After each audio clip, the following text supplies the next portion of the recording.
ক্যাডারে দাদা ওইখানে মানুষ না পশু? ভয় পাস না, ভয় পাস না। আমি তোর কোনো ক্ষতি করতে আসিনি। আমি খুব ক্ষুধার্ত রে, অনেকদিন হলো কিছু খাই না। আমাকে কিছু খাবার দিবি? তুমি যদি ক্ষতি না করো তাইলে আমি তোমারে খাবার দিব। আমার হোটেলে অনেক মানুষে খায়, তুমিও খাও। আমার খাবার দিতে কোনো আপত্তি নাই, কোনো আপত্তি নাই।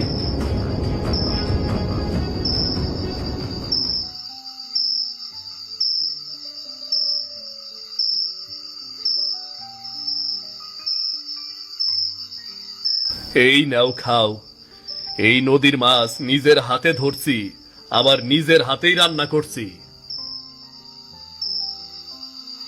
আহ, অতুলনীয় স্বাদ। এমন স্বাদ কোনো রাজপ্রাসাদেও পাইনি আমি।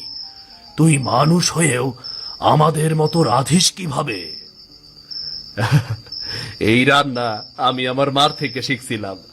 আমি তো শুধু ক্ষুধার্ত মানুষদের খাওয়াই, এইটুকুই জানি। তোর এই বিনম্র মনই তোর আসল শক্তি। আমি প্রতিশ্রুতি দিচ্ছি, আমি তোর কোনো ক্ষতি হতে দেব না, কখনো না।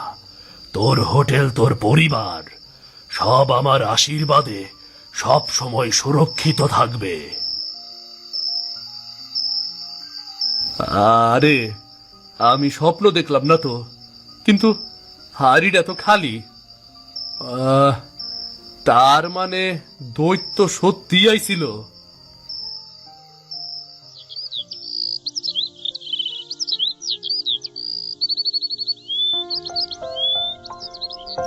গত রাইতের দৈত্যটা কি আইজ আইব? কাইল ওরে ঠিক মতো খাওয়াইতে পারি নাই। আইজ আইলে ওরে পেট ভইরে খাওয়ামু। দৈত্যটা অনেক বালা, কত সুন্দর কইরা আমার লগে কথা কইল। মাইনসে খালি খালি দৈত্যরে ভয় পায়।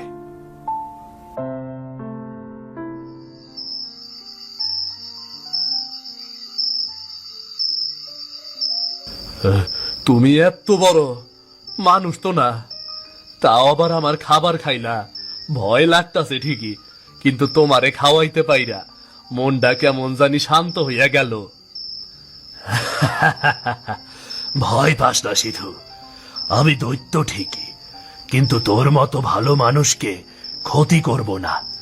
তুই যে আমাকে ভয়ে তাড়িয়ে দিসনি, বরং খাবার দিচ্ছিস, এতেই তো তুই আমার বন্ধু হয়ে গেছিস রে। বন্ধু? আমি তোমার মতো দৈত্যের বন্ধু? এ কেমন কথা? আমি তো গরিব মানুষ, তোমার সঙ্গে বন্ধুত্ব করমু কেমনে? বন্ধুত্বে বড় ছোট নেই, জাতপাত নেই। তুই মন থেকে ভালো, এটাই সবচেয়ে বড় কথা। আমি বহু যুগ ধরে ঘুরি, জীবনে বহু মানুষ দেখেছি, কিন্তু তোর মতো কাউকে পাইনি আমি।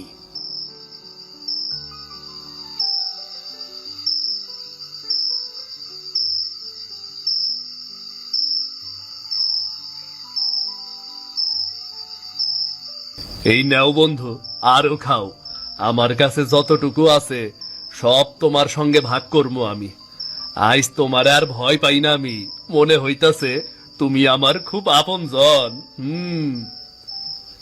এই কথাটাই শুনবার অপেক্ষায় ছিলাম আমি।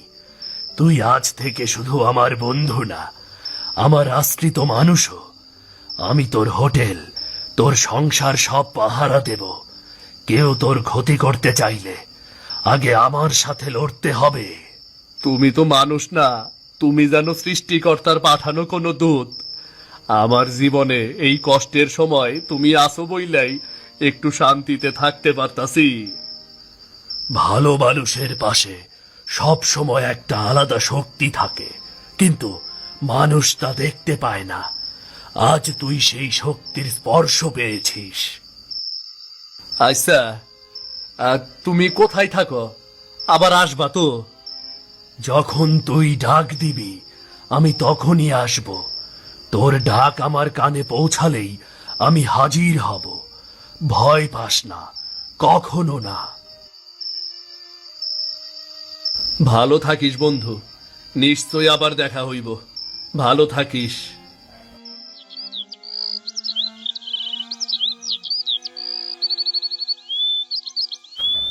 ওরে ভাই, সিধুর হোটেলে আসলে মনটা ভরে যায়। এমন স্বাদ সোনার হাটেও পাইনি। সবাই ধীরে ধীরে আসেন ভাই, সব খাবার কমবো না, সবাই পেট ভইরে খাইবেন। দেখ ভাই, টেকাই টেকা। এখন তোর হোটেলে তো গ্রামের অর্ধেক মানুষ খায়। তোর ভাগ্য তো একবারে খুইলা গেল রে ভাই, এক্কেবারে খুইলা গেল। হরে দেবেন, আমরা যত কষ্ট করছি আইজ মনে হয় তার ফল পাইতাছি রে। সবই সৃষ্টিকর্তার কৃপা রে, সবই সৃষ্টিকর্তার কৃপা।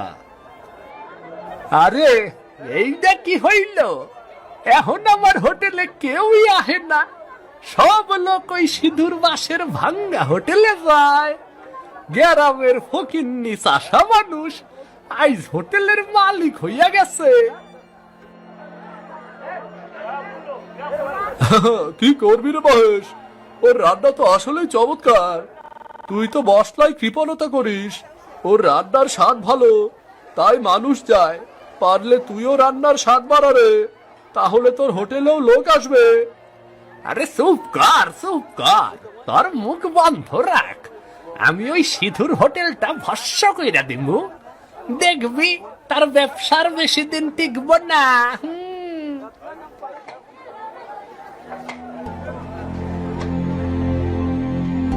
একটা কথা শুনলাম রে সিধু, পাশের গ্রামের হোটেল মালিক মহেশ নাকি তোর ওপর রাইগা গেছে।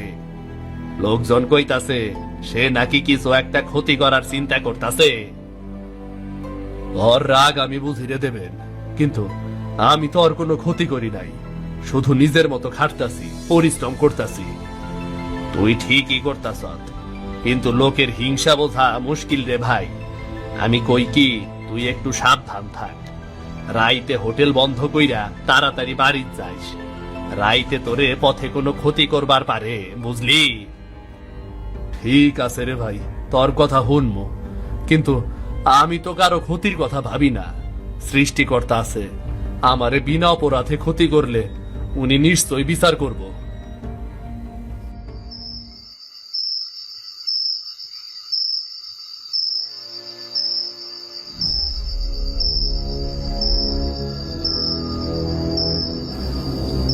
আজ তোর হোটেলের শেষ দিন রে সিধু, তোর ভাগ্যের সূর্য আইস আমি ডুবাইয়া দিমু।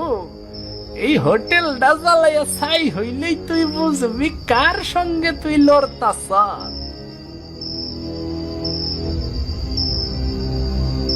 এইবার দেখি তোর পোড়া ছাইয়ের মধ্যে কেরা খাইতে আসে।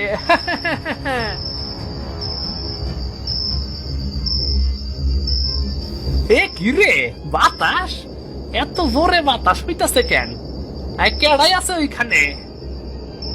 থাম শয়তান মানুষ, তুই এই ভালো মানুষের হোটেলে আগুন ধরাবি? যার ঘাম, যার পরিশ্রমে এই জায়গা করা, তার সুখে তুই ঈর্ষা করিস? কে তুই রে? তুই এইখানে কি করস? আমি তো কিচ্ছু করি নাই, আমি তো খালি। চুপ কর শয়তান, তুই অন্যায় করেছিস, শাস্তি তোকে পেতেই হবে। সিধু ভালো মানুষ, তুই তার সর্বনাশ করতে চাস, তাই আজ থেকে তুই মানুষ না, যুগ যুগ ধরে লোভের প্রতীক হয়ে থাকবি। না না না, আমারে সাইরা দাও, আমি ওরে কিছু করুম না, সাইরা দাও আমারে। এখন থেকে এই মূর্তি সিধুর হোটেল পাহারা দেবে, কেউ আর মন্দ চিন্তা নিয়ে কাছে আসতে পারবে না। তুই চিন্তা করিস না সিধু, তোর বন্ধু তোর পাশে আছে।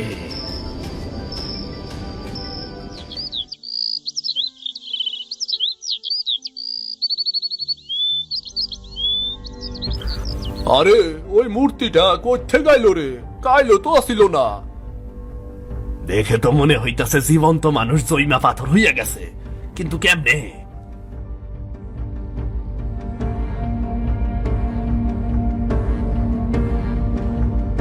এইটা কি? এই মূর্তিটা কেরা রাখলো এখানে? কাল রাইতে তো কিছুই দেখি নাই আমি। বাবা, দেখা তো মনে হইতাছে এই মানুষটা যেন ভয় পাইয়া জন্মা গেছে। কি হইছে এই মানুষটার সাথে? হায় সৃষ্টিকর্তা, রক্ষা করো। এমন মূর্তি তো আমি জীবনেও দেখি নাই। না না না না, তোমরা কেউ ভয় পাইও না। আমার মনে হয় এই মূর্তি আমাগো লাইগা আশীর্বাদ হইয়া আইছে।